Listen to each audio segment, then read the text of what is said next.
The political atmosphere is getting more intense as fresh developments continue to shape the 2027 presidential race. And right now, the big headline making waves across the country is that the plot to stop Peter Obi is said to be getting stronger as the South South leaders of the African Democratic Congress, ADC, move to endorse Rotimi Amaechi. This development has created serious conversations in political circles, and many Nigerians are now watching closely to see how everything will unfold. As you listen, please make sure you like this video and subscribe to the channel because we will keep bringing you real-time updates in clear and simple English so everyone can understand. What is happening is very simple on the surface, but very deep underneath. The ADC has become one of the major platforms where opposition figures are gathering ahead of 2027. Many political actors who are not satisfied with the current direction of their former parties are looking at ADC as a possible strong vehicle for the next presidential election.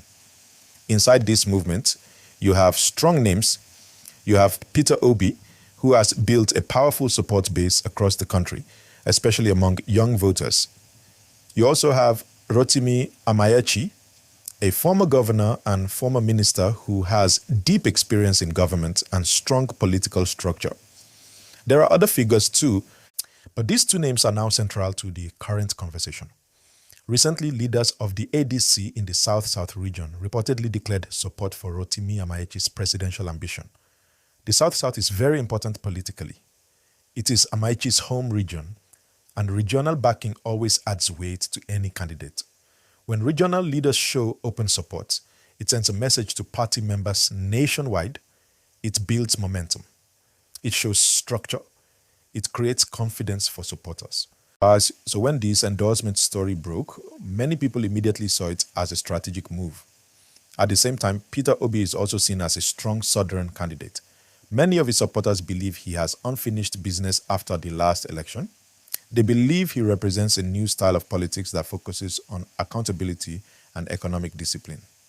Because of this, any move that strengthens another southern contender inside the same party will naturally be seen as a challenge to Obi's path.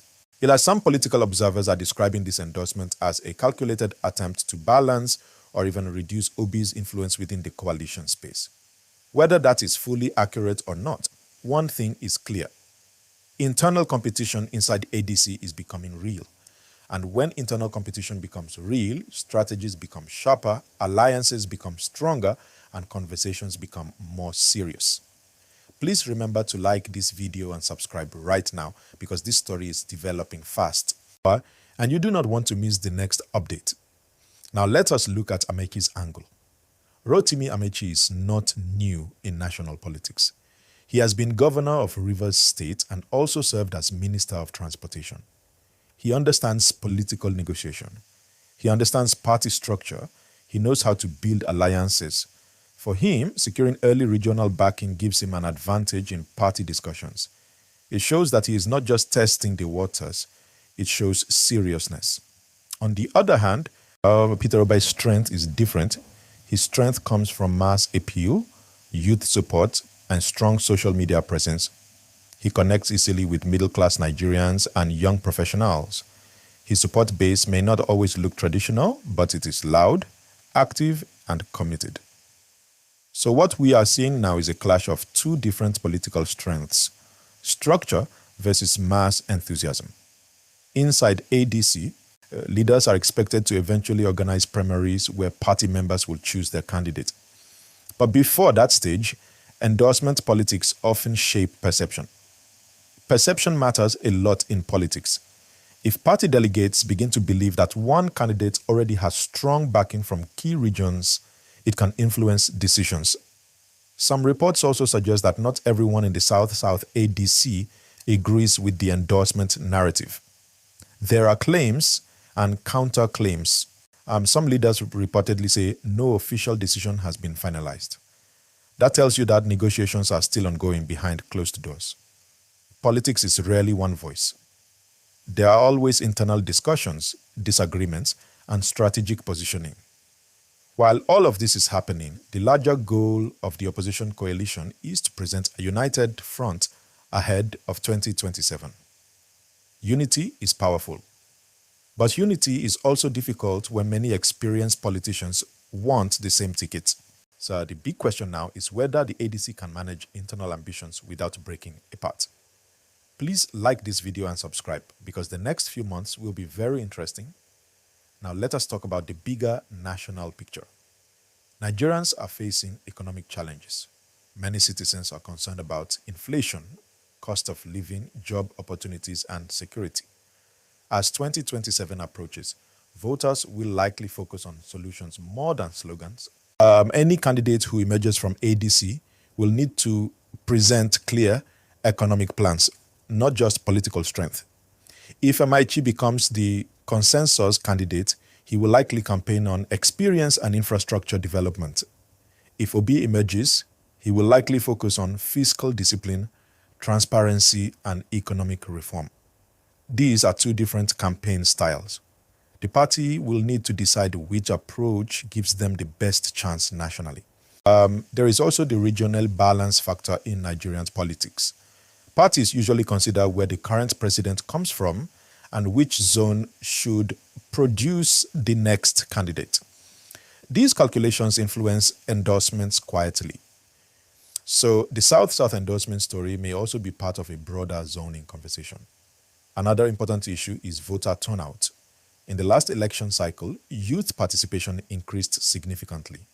Many young Nigerians are more politically aware now. As they analyze policy, they fact-check speeches, they compare records. This means any internal party decision will be closely examined by the public. As political tension rises, party leaders must be careful with language and actions. The public wants stability and maturity, not division. That is why how ADC handles this situation will determine public trust in the coalition. Let me remind you again, please like this video and subscribe to this channel so you do not miss any real-time political updates. Your support helps this platform grow. Now, what should we watch next? First, official statements from Peter Obi and Rotimi Amaechi. Clear communication will calm speculation. Second, announcements from the national leadership of ADC. Third, reactions from other regions. If other zones begin to declare support openly, then we will see clearer battle lines. It is important to understand that endorsement does not automatically mean victory. It simply shifts the balance of negotiation. In Nigerian politics, alliances can change quickly. Today's rival can become tomorrow's partner. For viewers at home, this is not just political drama. It affects policy direction, economic planning, and the future of governance. That is why staying informed matters. The headline says the plot to stop Obi thickens. Then whether it is truly a plot or simply normal party competition depends on perspective. Supporters of Obi may see it as an attempt to weaken him. Supporters of Amaechi may see it as democracy at work. Neutral observers may see it as healthy competition inside a growing party. One thing is certain, the road to 2027 has officially begun. The conversations will become louder. The alliances will become clearer. And the decisions made inside parties today will shape Nigeria's political future tomorrow.